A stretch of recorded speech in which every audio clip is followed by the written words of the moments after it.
Hello everyone, my name is Raina Ghazi and I am the Teacher Development Manager for Macmillan Education International Curriculum. Today we have our lovely science author and expert Bob Kibble, who will be delivering an engaging and insightful webinar focusing on how to learn at home during this really unique and slightly difficult period of time at home.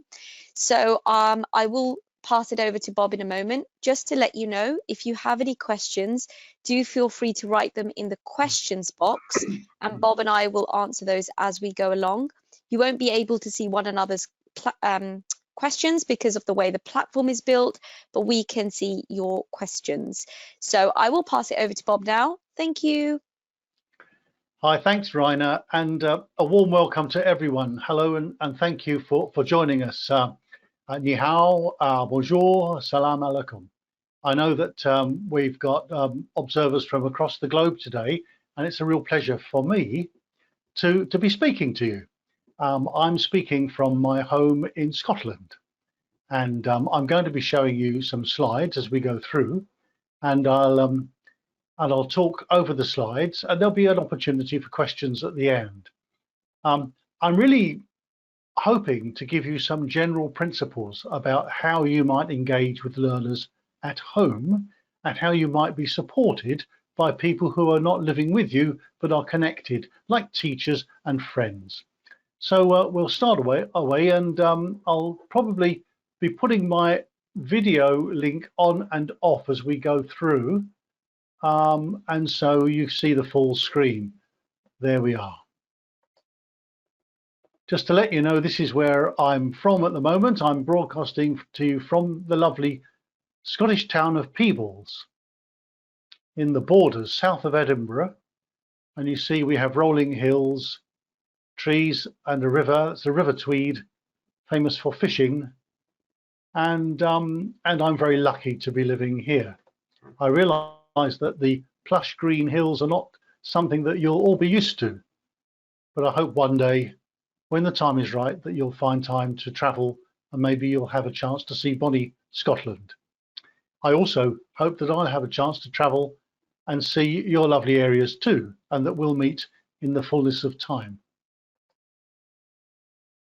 So here we are at home, finding ourselves in a strange place in that we are expected to, expected to really learn to survive in new ways and learn to be in new ways.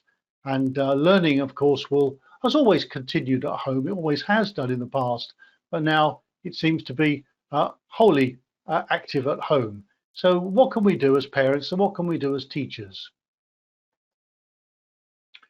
I'm going to deliver this webinar in 4 areas. I'm going to focus on teachers and parents and the connections that you make.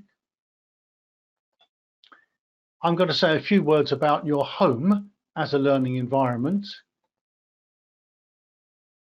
I want to give you a role as parents, in particular as listeners.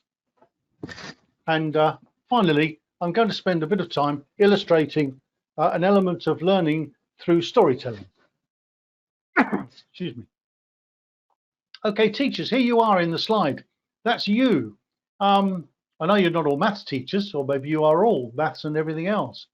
And sadly, you're in your boxes.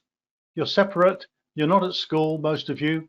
You'll be at home. You'll have your own children, maybe, or friends to look after, or adults, parents. But you are not unconnected. The really important thing, the message here in this slide, is that you are all connected, and we all are connected through the joys of electronics these days, through internet, through email, through telephone, through WhatsApp, or whatever medium we choose. We are never alone. Sometimes we might wish to be more alone, but the phone always rings. This time, it's good to be connected, because what we can do as a group of professionals is we can create a learning environment, a virtual learning environment, which can be accessed by everyone in our arena, all our school children and parents, provided they know the connection and the URL and the web pages. It may not be a VLE like this. It may be that you're using a Moodle. It may be that you're using some form of independent web page for the school. But the point I'm making is that electronically out to there is a platform for connection, for communication. Most schools will have one of these already, part of their own website. Perhaps if you haven't, then I know that one of your jobs as teachers will be to make sure that you can get something like this running smoothly as soon as possible. And it won't be static. You will be feeding into this environment as ideas change and as the situation changes. And you'll also be receiving, no doubt, messages from your learners and parents in your region. So what will we find if we visited one of your environments for virtual learning? Well, there's likely to be a plan for working for different years of the school.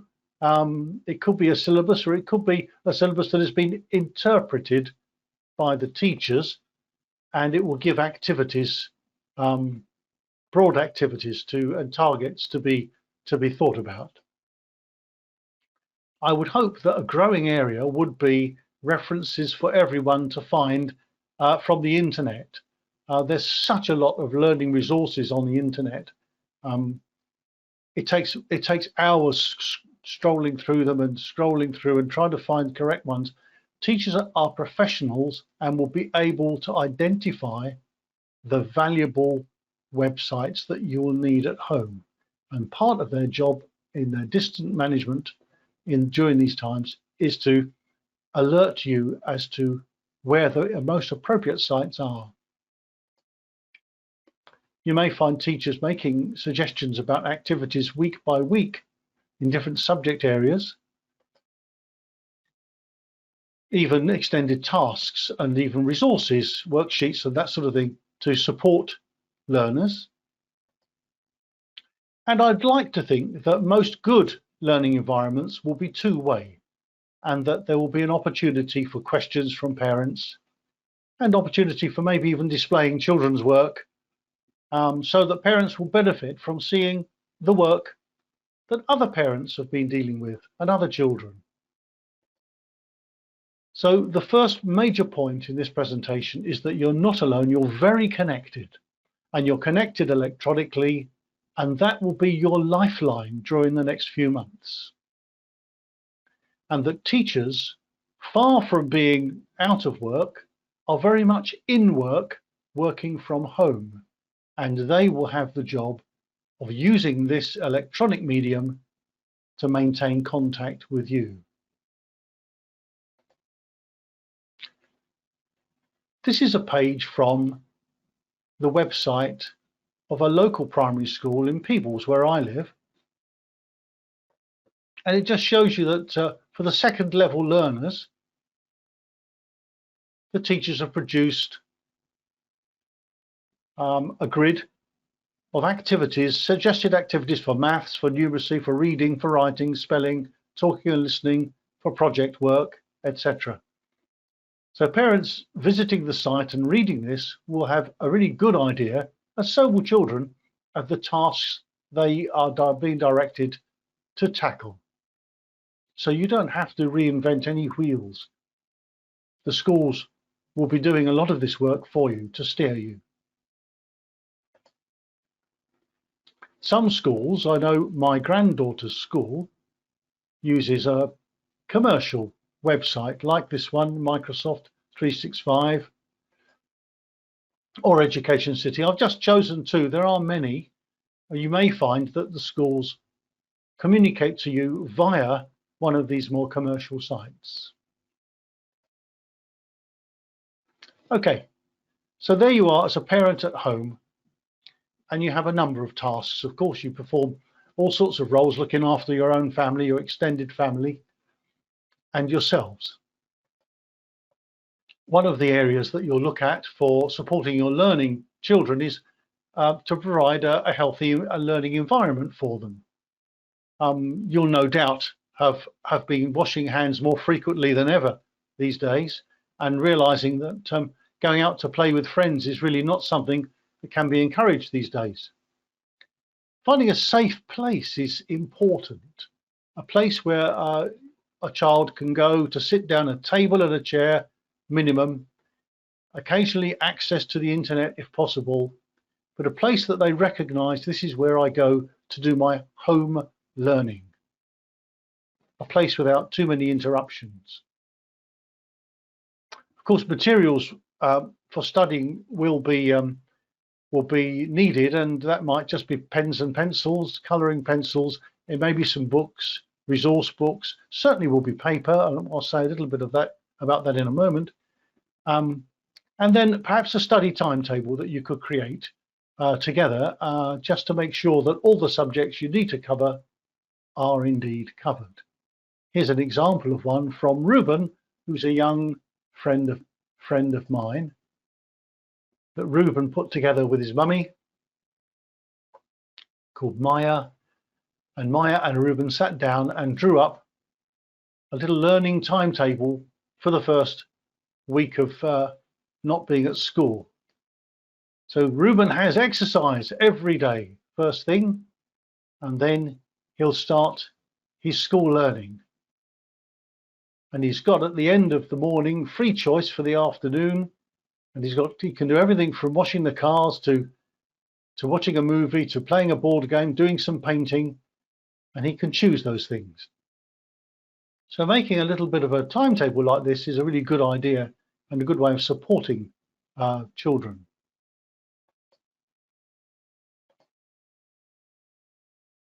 You'll also be directly supporting learning by connecting with the learning environment electronically, the one I mentioned earlier. And out of that will come a number of ideas that you can build into your working week and into your working timetable.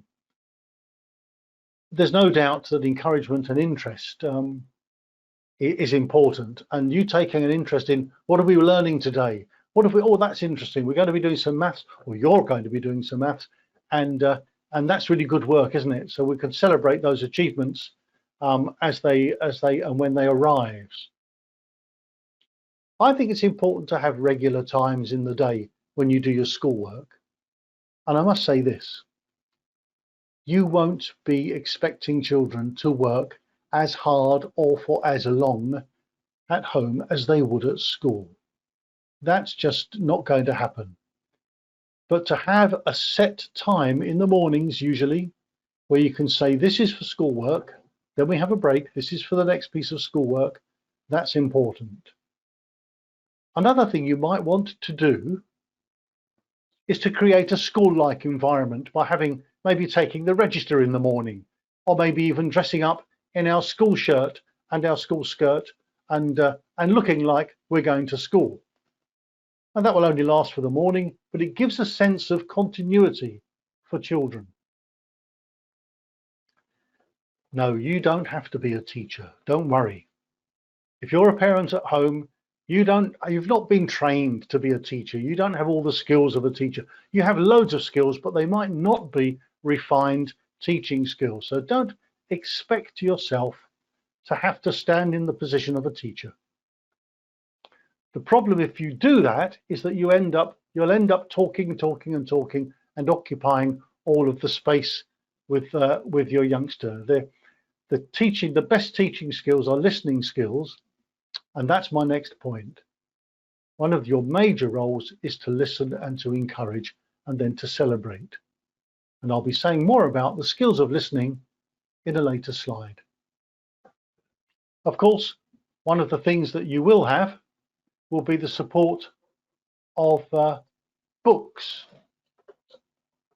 And I've got a picture of Max Science books here. This is Max Science Book 4 for primary, which I was involved with writing. Max Science Book 1 is on the screen there.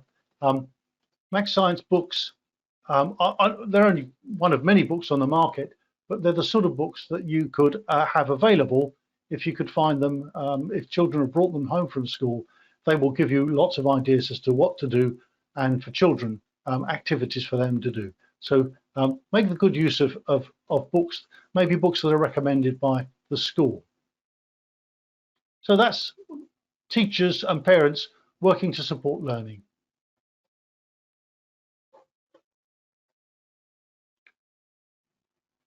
Now, what about your home? Now, this is not necessarily your home, of course.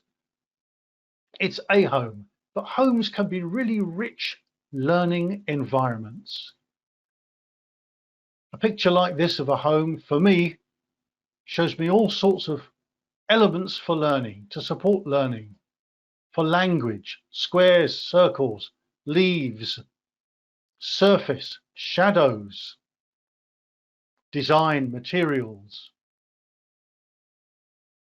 So where we live can be our very own classrooms, full of things, particularly kitchens, full of things that we can engage with for learning. Of course, there's danger in kitchens, and one has to be sensible, particularly with cookers and electrical elements. But under supervision, children can learn in kitchens. I've just put a few things down there in this picture. I just looked at the picture and look at the reflections on the right-hand side in the metal flower pot, and then on the shelf there are things marked with their volumes, things to push and pull, shapes, things you can see through. And through the window, of course, there's the whole of the world outside, including the weather, the clouds, the sky, and things that move and grow. Paper. Now, I don't know whether these days most people paint their walls. I've got a mixture at home of paint and wallpaper, but in the UK, certainly wallpaper is a huge resource for spare wallpaper, for finding cheap sheets of paper, large sheets of paper for children to work on. Of course, printing paper, used paper, the reverse sides of recycled paper, really good ideas for having a stock of that and collecting them, because you will get through lots of paper in supporting learners in the next few weeks and months. So that's a resource that you will need. I mean, work like this lovely mind map has been done by children. Looks like it may well be in China, I don't know. I don't recognize that writing, you may well do, but it's from the East anyway. And it's a lovely mind map about energy and plants. And there's a nice story which we have of illustrated story from children. And that is just a reason for having plenty of paper around. And they're beautiful things to celebrate and put on walls. Okay, let's have a look at the interactions between parent and child. And I think perhaps these slides are the most critical in terms of helping you as parents. Let's have a look at this mother and daughter. What is she saying? Well, well, well. That doesn't tell you too much, does it? Let's try again.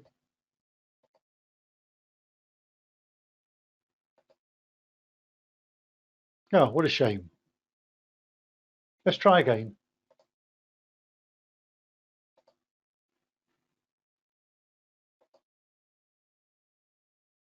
Okay, so we have 3 illustrations here of discussions which I must tell you, folks, they are discussions which are far too common.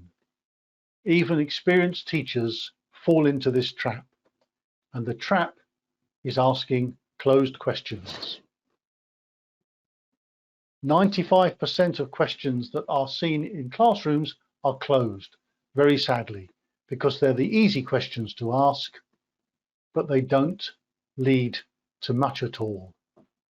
Either the child knows the answer or they don't, but there's no thinking needed. There's no learning. So we've got to be smarter than this. So I'm going to suggest that you practice an alternative style of questioning. Be smart. Learn to ask an open question and allow some time for the answer to be thought about. Responding requires some deep thinking. Your job is to listen. The child is the storyteller.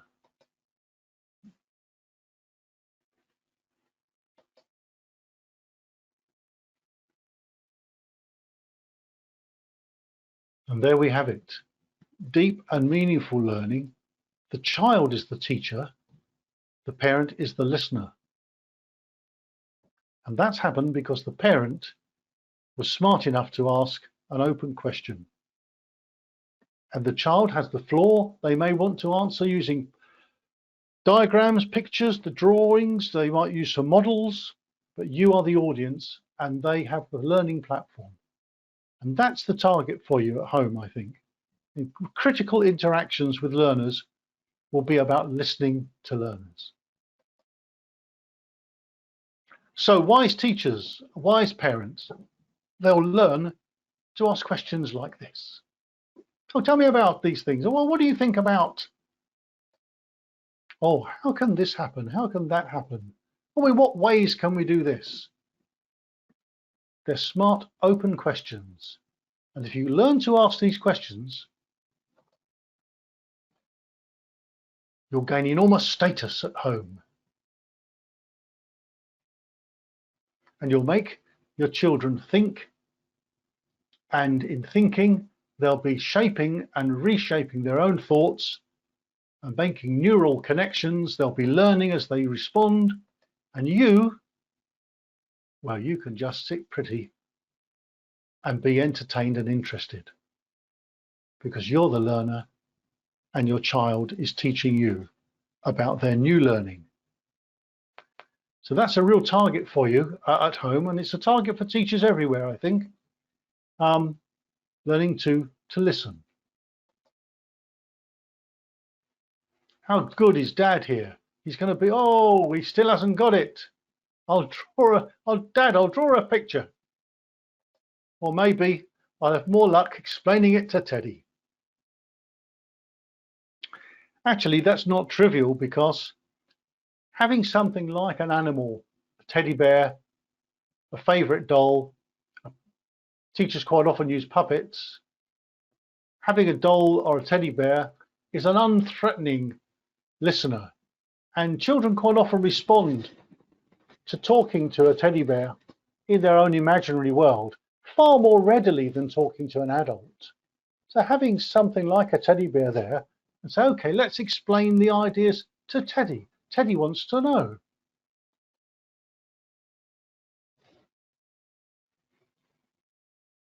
So there are some ideas for being a good listener. Now, finally, I'm going to tell you some stories. I'm going to illustrate some learning from science education, which is my subject, but they will translate to any educational subject. Storytelling is a big feature of language education, but it's actually a big feature of every type of education, and science education is no different. So here are a couple of stories about science education, and I'll put the camera on because I'm going to tell you these stories so you can see me. Here I am again. How are you doing out there?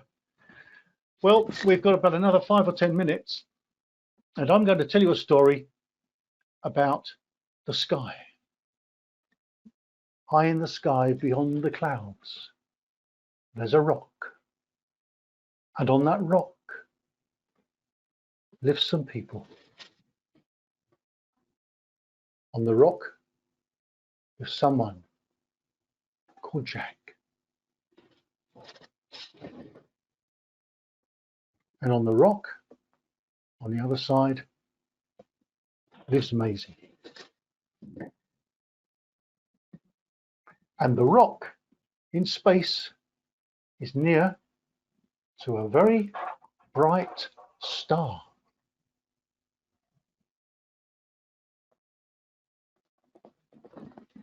And so Jack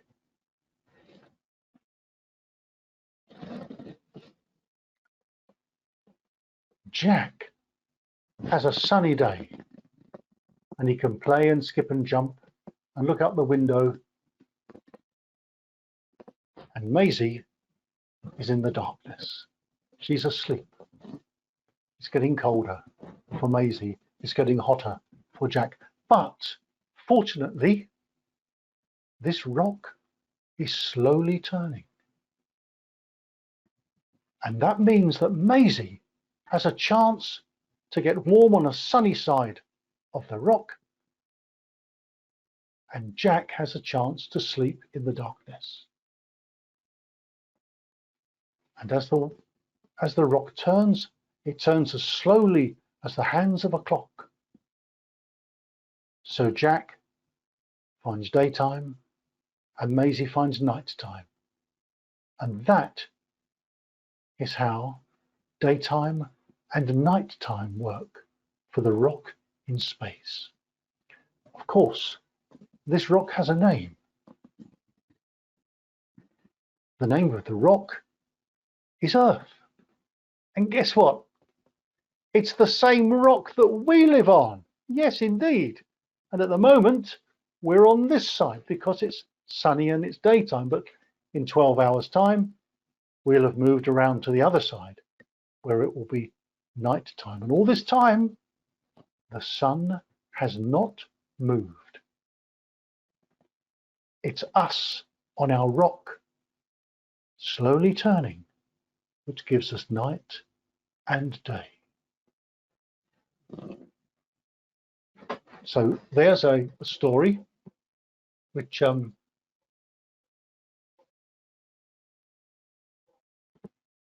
can tell, and teachers tell in science lessons. Good teachers will tell stories like this, and there's no reason why you can't use something like a potato or an apple or an orange at home, and you can make a little model, and you can have your children tell you these stories, and they can later in the day, when maybe older sister pops back into the room for tea time, and maybe auntie is whoever's living with you, and you're sitting around the table, then your learning child can start and tell the stories to everyone.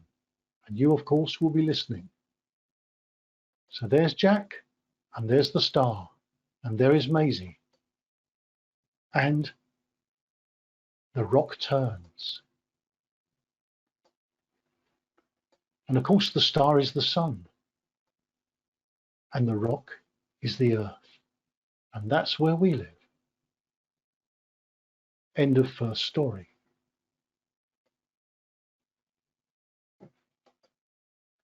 Okay, a simpler story now, the plant story. Here's a story which is told in every primary school. And I'll just get my webcam. There we are. And you may have noticed that behind me or beside me speaking, I have my friend the flower. And let me show you this flower.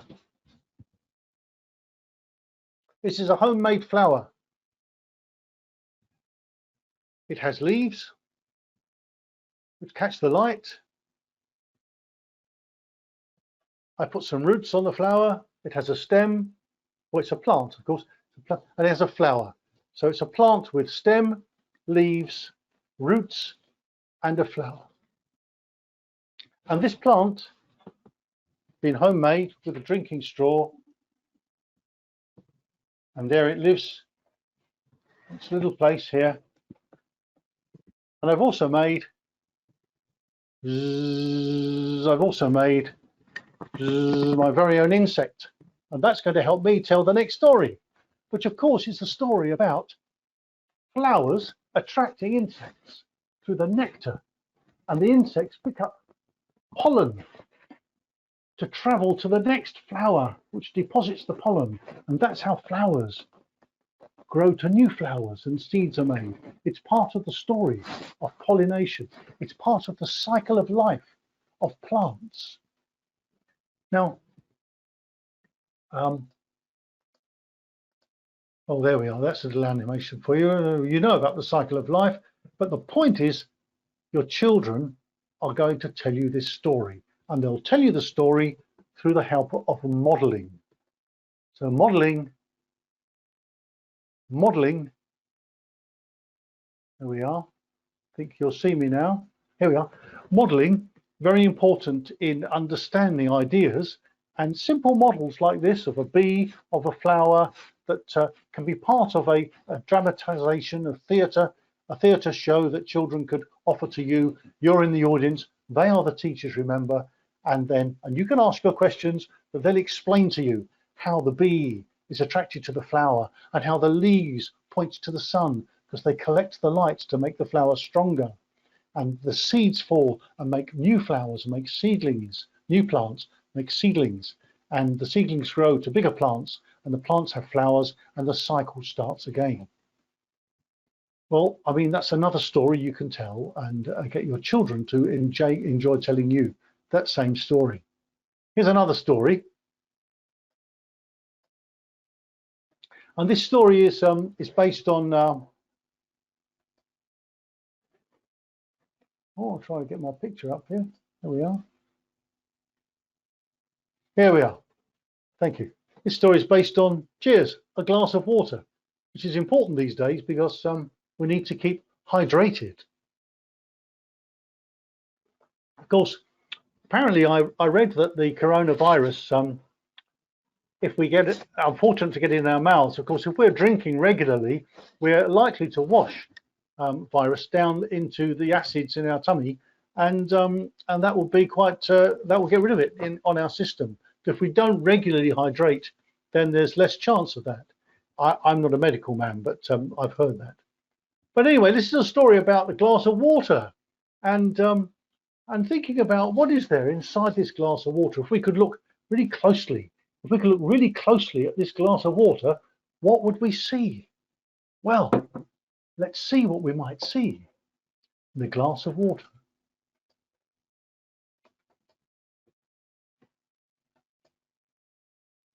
We could magnify the water. And we could get a stronger magnifying glass and magnify it even more. And we could get a stronger one and magnify it even more. What would we see? Well, we would see these sort of things. Hundreds and hundreds and hundreds of tiny particles of water. Water particles. You can't see them normally. You need really strong magnifying glasses and strong microscopes, but they are all the water. And look at these two, the blue one and the pink one. We're going to tell their story. And the story is about the pink and blue water particles. And here they are. It's Wally and Winnie Water, the water particle twins. So this is an idea that children can, using their imagination, tell stories of science. And I'll give the example for you, and you'll get the idea that children can follow this and they can write their own stories. It's always good to give children a head start by an example. We call it scaffolding in education, but it gives children the first step on the journey, and they can take the second and third steps on their own.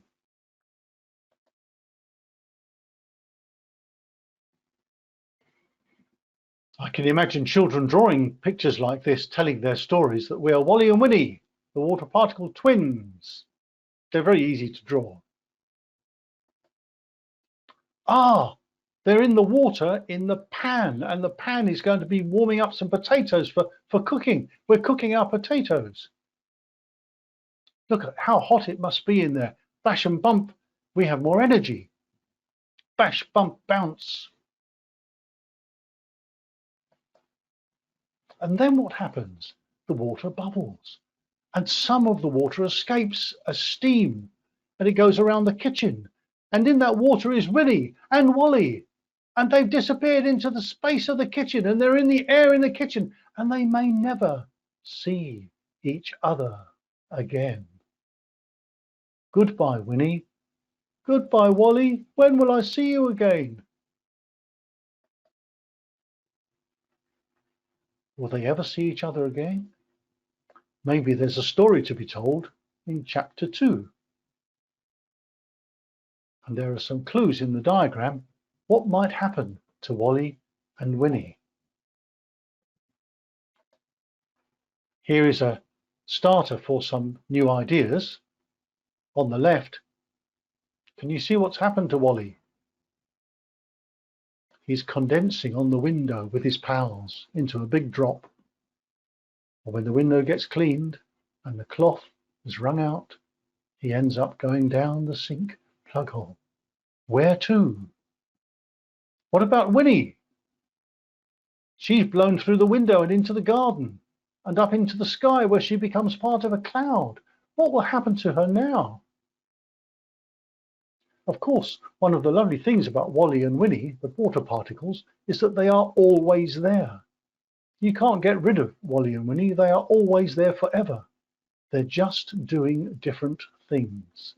Maybe in 2 weeks' time, when you take another glass of water and drink it, you may revisit them. They may be back in your glass of water. Who knows? But that's a story for you to tell. So we're coming to the end of this webinar. I want to go back to some of the important points just to sum up. You are not alone, teachers, and you're not alone, parents. You are connected, and those connections will keep you moving forward in supporting your learners. So whatever virtual learning environment you have, find out about it and make best use of it. And teachers, make sure that it's updated and that you are working as a team together.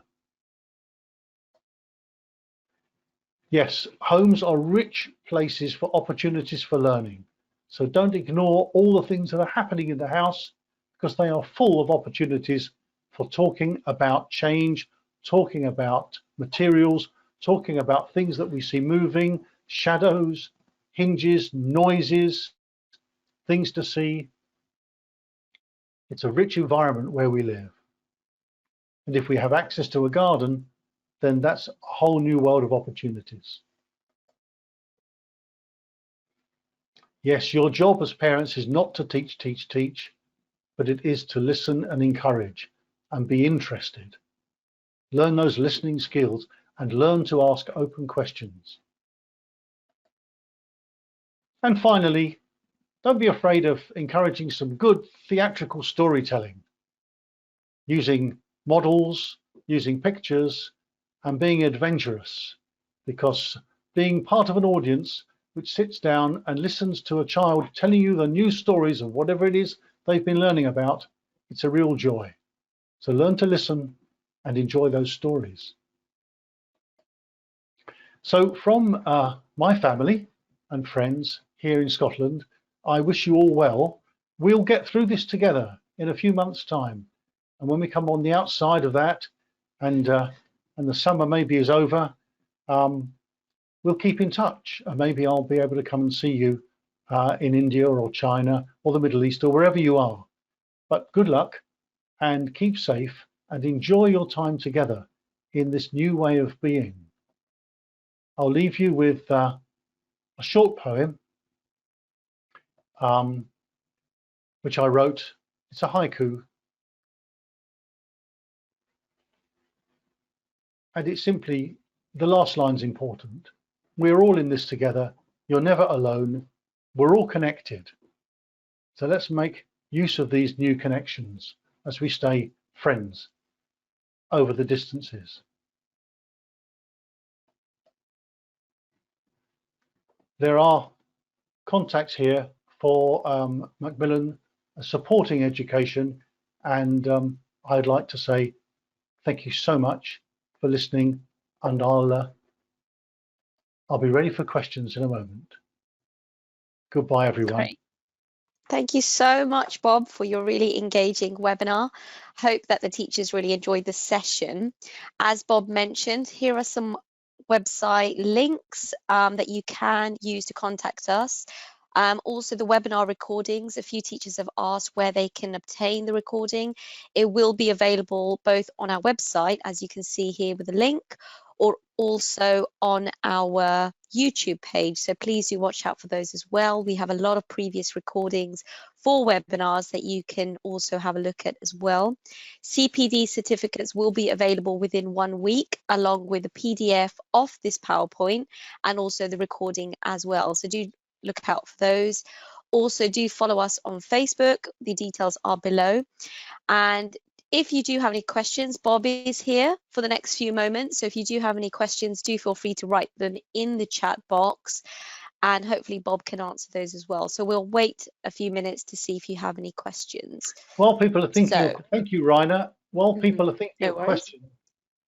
questions, yes, if you don't have access to the internet, it's really going to be very difficult and lonely time unless you manage to make some sort of contact with your neighbours who are in a similar situation. But if you don't have a telephone and you don't have access to the internet, then much of what I've said is going to be really demanding for you.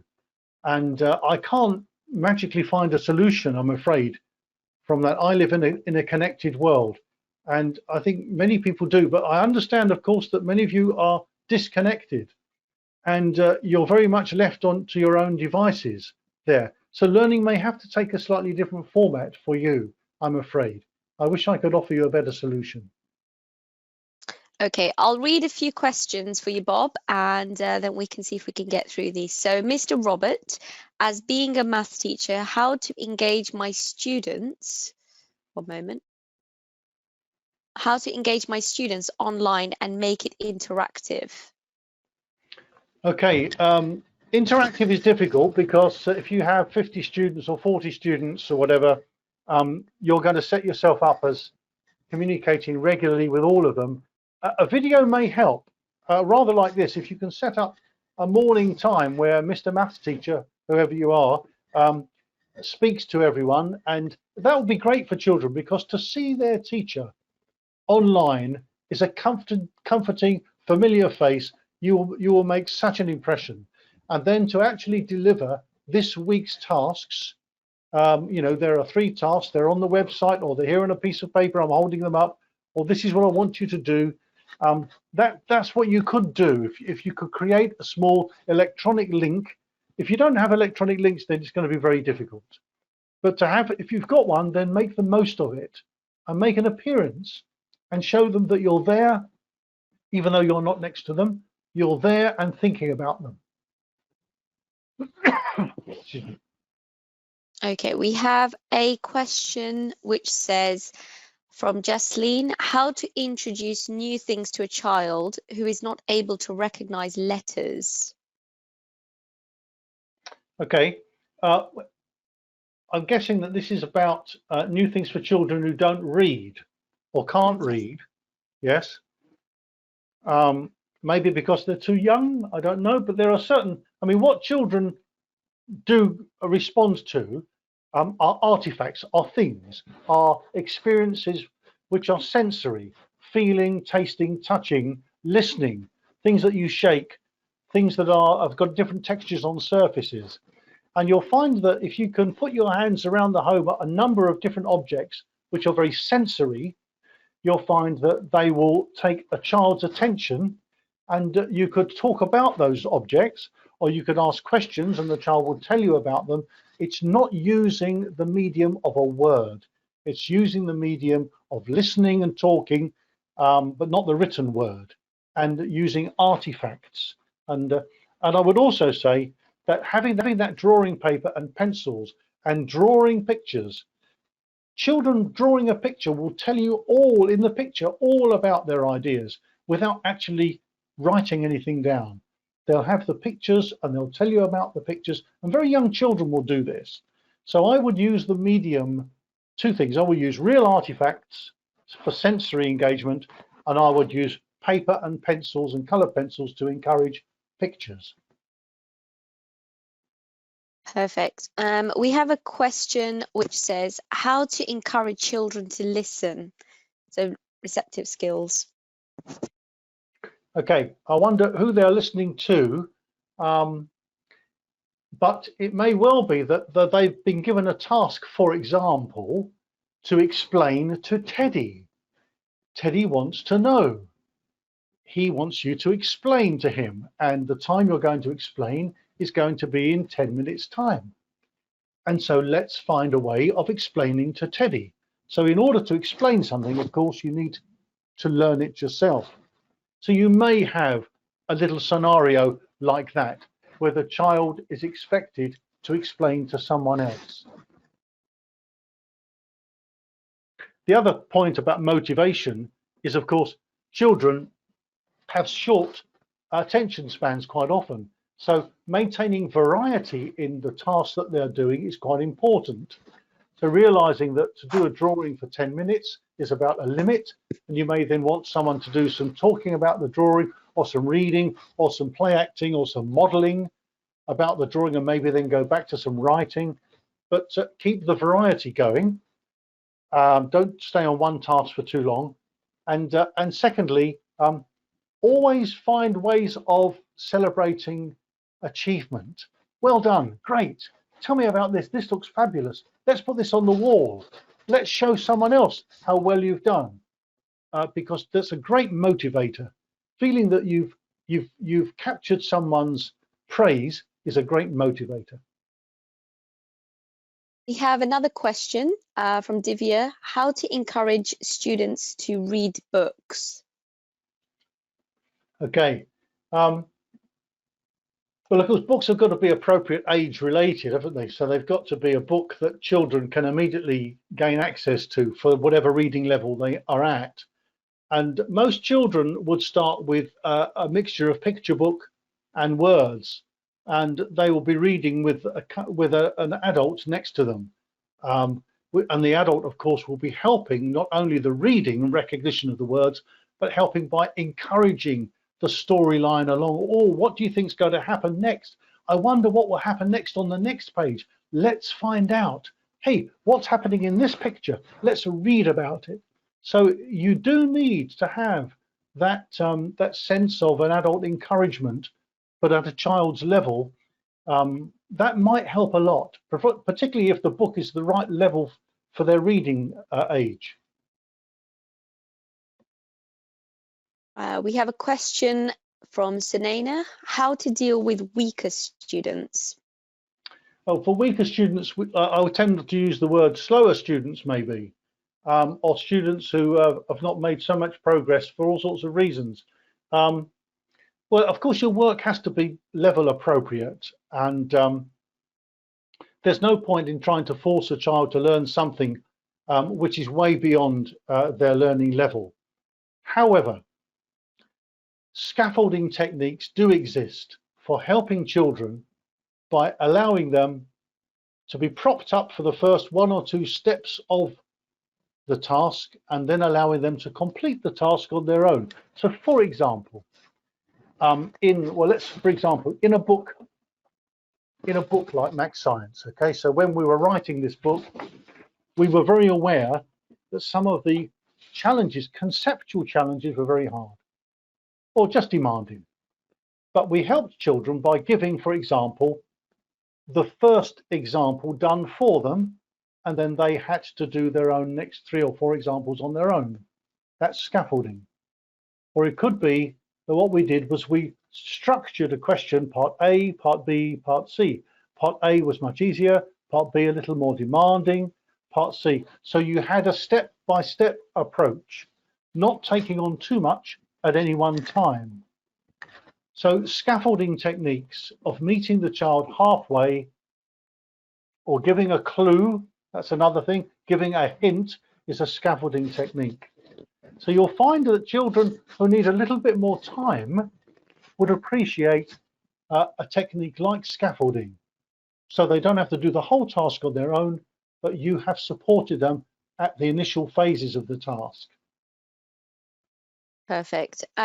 We have a question from Subha Lakshmi: how to encourage a hyperactive child to participate in a conversation? Right, okay. I wish I was a child psychologist. I don't have all the answers to these questions. And there may well be people who are listening who are much better versed than I am at child behaviour.